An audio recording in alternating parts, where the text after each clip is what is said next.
Hey, good morning, everyone. It is 7 a.m. Welcome.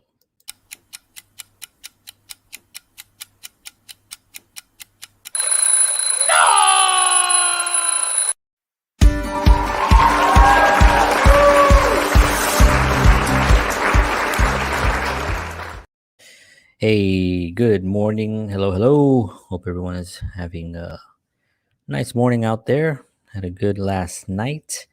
Had a lot of fun last night, actually.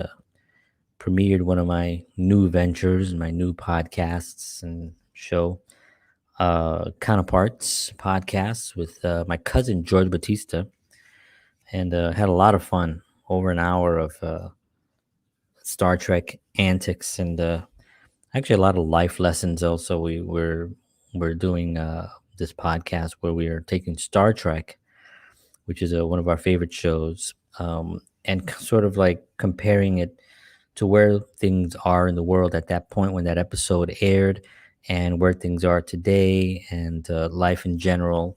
And it something that we've always done, and we just kind of decided to put it out, and we got a great response, and we're having a lot of fun. So we'll be back next Tuesday at 8 p.m. Eastern Standard Time.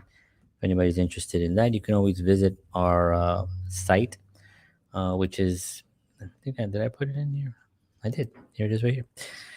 Counterpartspodcast.com. And check it out. Join our page. Leads you to the Facebook page where the show airs, as well as on Twitch and YouTube, wherever you're comfortable watching stuff.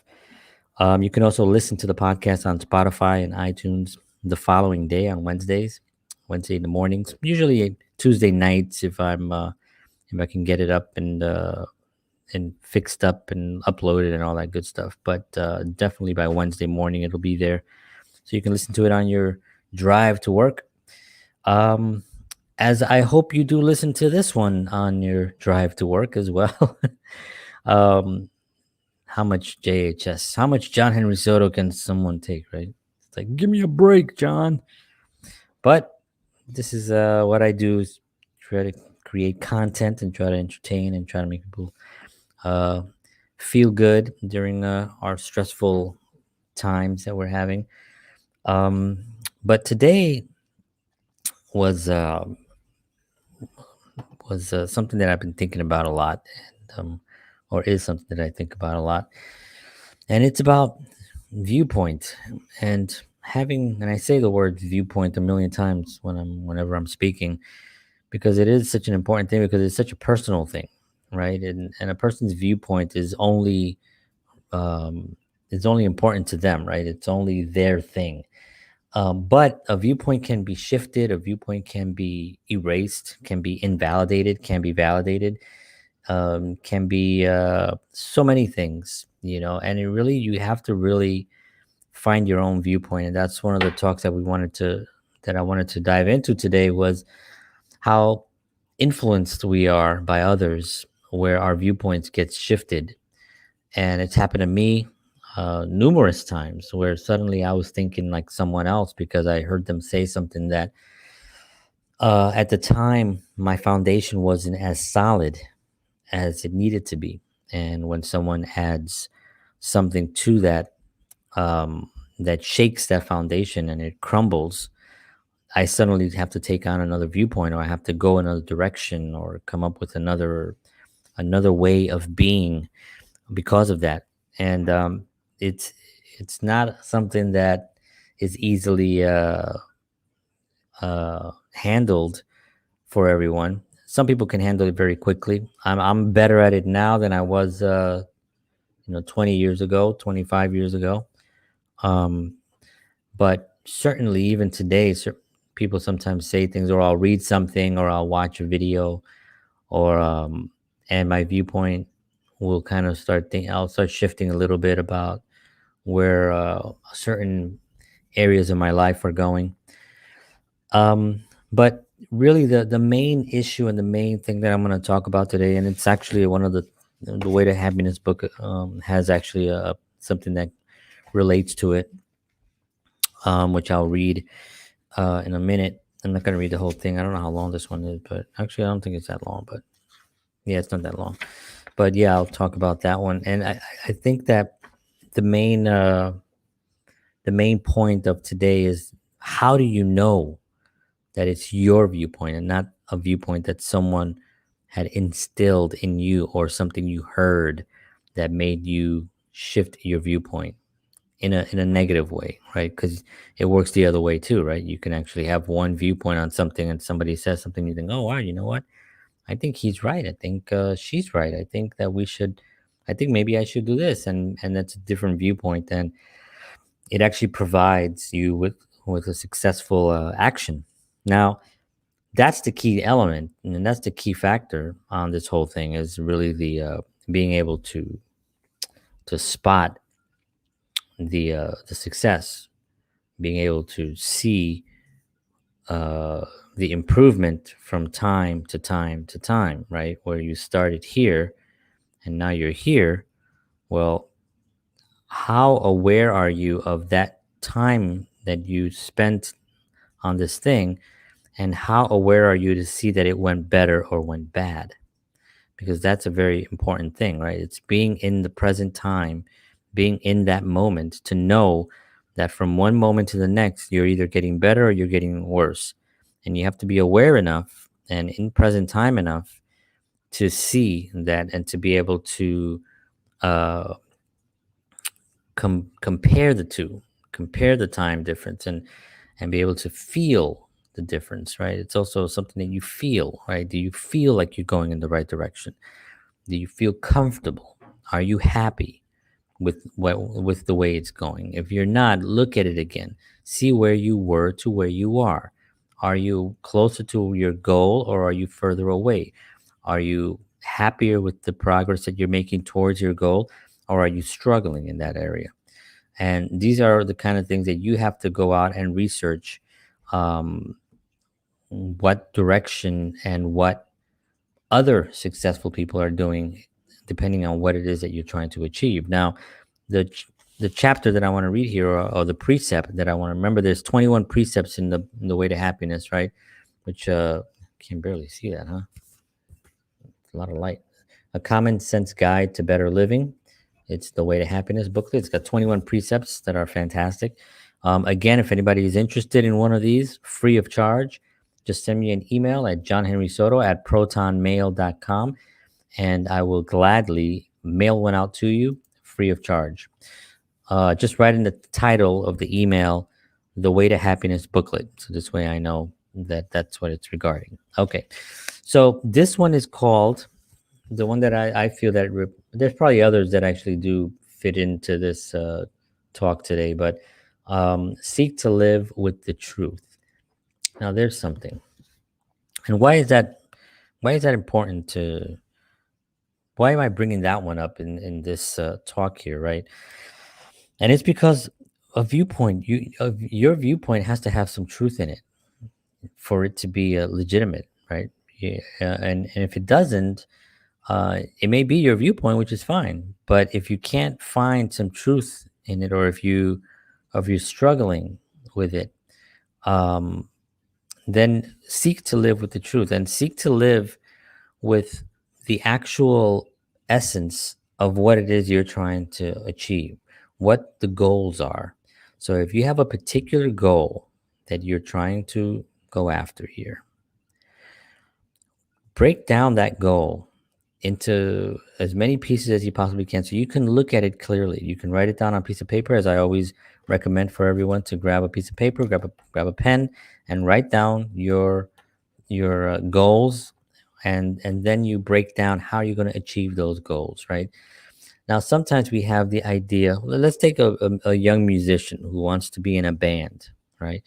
So there may be this weird misconception that to be in a band, you have to drink and you have to do, smoke, smoke weed or whatever, right? Just to be sort of cool or something. You have to be part of that whole thing. Well, is that true? Is that an actual true thing? Well, research that, find out. Are more people, there are a lot of people who are successful who do that. right? That's an obvious thing, right? But is it an actual truth that they are successful?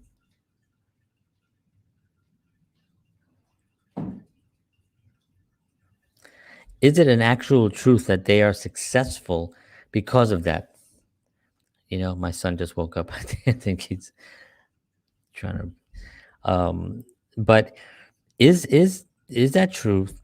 And is it also a something that you can look at and get actual statistics and facts on?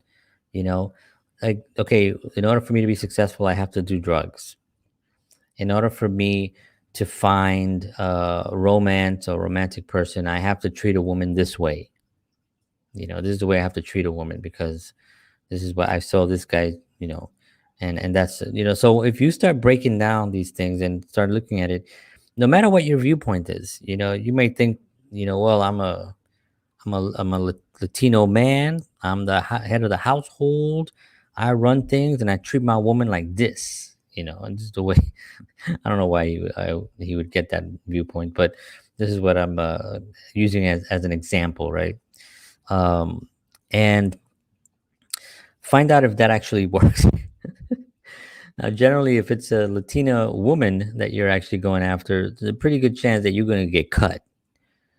You ain't not going to be successful with that attitude or with that viewpoint, right? But let's go back to the musician for a second because that seemed to have worked a little bit more. Um, but again, you look at it and you say, okay, once you start researching, do I need to use drugs to be very successful? You say, well, some of the greatest artists of all time use drugs. And when you go back and you say, yeah, let me see, Janis Joplin, Jimi Hendrix, Kurt Cobain, although I don't know if, well, I think Kurt Cobain, Jim Morrison, Elvis Presley. I mean, the list goes on of greats that have died. They're all dead. They're dead, folks, right? So there is some truth into the fact that you can be the biggest star of all time. Nobody was bigger than Elvis at the time, right? Even today, he's still revered as a great, as a god, right? Rocking the king of rock and roll and all that stuff. No matter what you think, people might not believe that. That's well, not go. I'm not having that conversation, but the king of rock and roll, right? Elvis Presley, right? Now he's gone because of drugs. Jimi Hendrix, the greatest guitar player of all time, right? The guy who kind of started it all for everybody of how to do it, right? The rock and roll guy, dead, right? Drugs at 27. All these guys actually, although a lot of the ones that I mentioned were around the age 27, except Elvis, he was 44 actually. But there you go. There is some truth to the fact that doing drugs kills you prematurely. I mean, how much music would Jimi Hendrix would have done had he stayed alive to at least another 10 years, but unfortunately we lost him at 27. Um, so that's what I mean by seeking to live with the truth, and once you do that, base it towards your viewpoints. So this way, when you're trying to achieve your goal, find out if there is something you have to research to find out if there's some truth to it. Same thing with acting, right? As an actor, well, you have to take classes. You have to go and do classes and study with classes. Well, there's some truth to that. Now, I didn't do any classes. I had an acting coach. I had a one-on-one acting coach, which I felt more comfortable with. So now I realize that it's not always true that you needed to take classes, right? You need a good acting coach. You need a method. You need some way of learning the technique, right? And the innuendos of innuendos. I don't think that's the right word. The all the different parts of acting, right? So let me just read this real quick, and it's only probably going to be the first part that's going to really make sense in this. The other ones is do not tell harmful lies and do not bear false witness. But this is important here about false data. False data is something that's not true, right? But it's information that's out there that's false, right? False data can cause one to make stupid mistakes. It can even block one from absorbing true data. One can solve problems of existence only when he has true data. If one around one, if, I'll give you that again, if those around one lie to him or her, one is led into making errors and his survival potential is reduced. False data can come from many sources: academic, social, professional. Many want you to believe things just to suit their own ends. What is true is what is true for you. No one has any right to force data off on you and command you to believe it or else. If it is not true for you, it isn't true.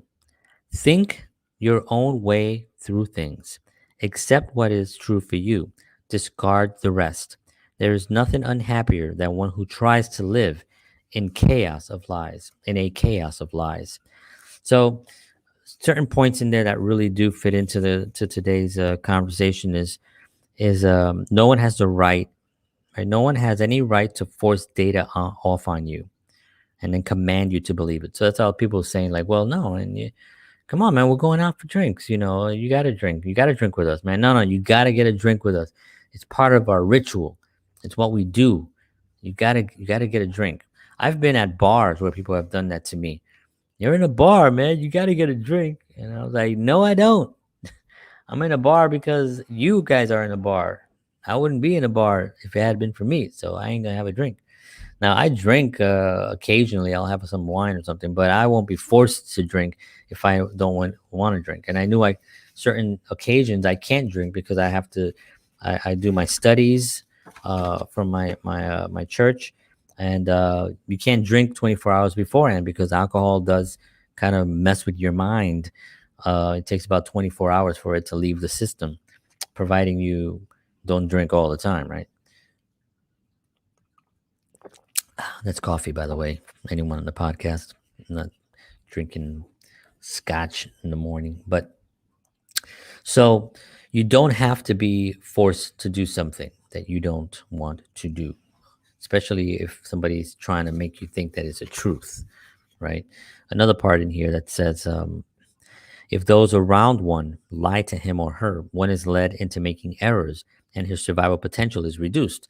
So if you're surrounded by people who constantly are living without the truth, right, and constantly lying to themselves too, you can make a lot of mistakes, right? And it's the same thing with that alcohol business, right? You go out, you're with a band, a new band, and you have to drink something, and you have to get, you know, smashed, and the whole thing of telling the stories, man. I was so wasted last night, man. Yo, that was so much fun. I don't even remember it. And I was waiting, that's so old now. I don't even think people even do that anymore because it's so embarrassing that the fact that you had no self-control, you couldn't even drink anymore. So I think that's, I mean, people still do it, but I just think it's just so old and corny.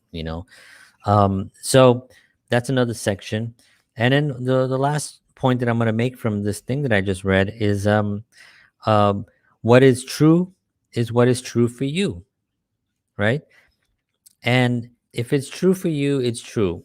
And that's where you have to then research, why is it true for you, right? What information did you get to make that true for you? So if you're looking at like, well, I want to be as big as Jimi Hendrix. Okay, so you want to be you want to do a lot of drugs and die? How true is that for you? Or is it just that you appreciate his music and his amazing creativity because he was an incredible creative force, right?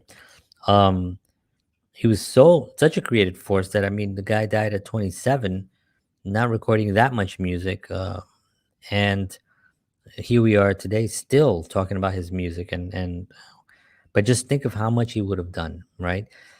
So how true is that? What part of that is true? You know, so today's talk really has to do with finding your own truth, finding your own voice. Making sure that if you have a certain viewpoint, really research that viewpoint and make sure that it actually is something that is there to help. I think a lot of times we're looking at a bigger picture. Sometimes you have to go macro, sometimes you have to go micro, right? And when you're going macro, you can look at Jimi Hendrix and be like, well, look what he accomplished, right? But then look at the micro, look at his life, look at his drinking, look at the stories around him, look at the documentaries, look at it in all different shapes and sizes, so you can actually make a good judgment on how you should be living and how you should be approaching your goals. And maybe, just maybe, your viewpoint will be shifted in a more positive way that'll get you to your goal much faster. And that's really the goal that we're trying to do here, right? It's trying to make it a shorter amount of time from where you are to where you want to be, right? Because it can take years and years. And I've known, because I've taken years and years to do things where I know I could have just done it in a much shorter amount of time, you know. And as I continue to study my religion, and I continue to see and to talk to other people, and to really base a lot of my my beliefs in my goals, I start realizing that, yeah, I can go a lot faster. My viewpoint shifts. It doesn't have to take a long time to achieve greatness. It's really just a matter of your viewpoint. All right, folks. Thank you very much for tuning in. I appreciate all of you very much. If you are traveling and listening to this, get there safely. I try to make these under 30 minutes if possible, because I know some people's commutes are usually about 30 minutes. And if there's something that you can listen to and you enjoy, I want to make sure that you can get the whole message before you get to work. And usually 20 minutes, 30 minutes to get to work. If it takes you more than that to get to work, you can listen to two of these, I suppose. All right, folks. Thank you very much. God bless you all. Make today great. Do the things that you love to do. Take care of yourselves. And I'll see you all tomorrow morning at 7 a.m. And as always, peace.